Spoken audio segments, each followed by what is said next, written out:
And when it comes to the economic issues such as the U.S. Chips and Science Act as well as Inflation Reduction Act, was the summit enough to alleviate concerns on those fronts? Does South Korean leader get to go home, call it a win? Because they ended up just saying that they are going to continue their consultations, perhaps to provide a more predictable climate for South Korean companies. What do you think?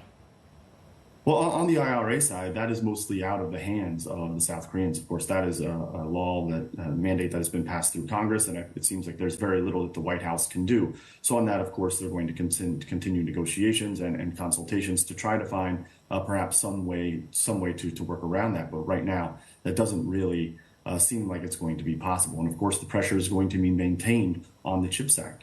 The fact is that there are already reports that China may have a shortfall in its semiconductors.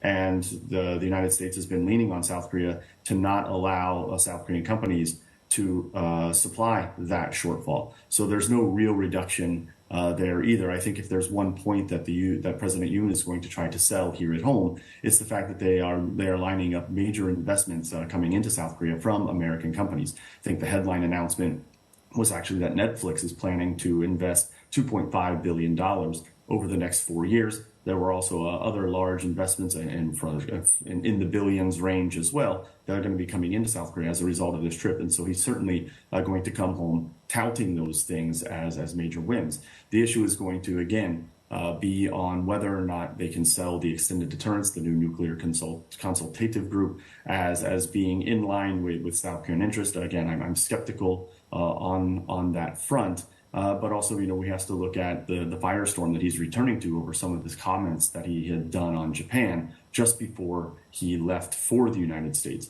So it's unclear whether or not how much of this is going to get through to the Korean public, what the effect on approval rates will be, considering the complex dynamics here at home.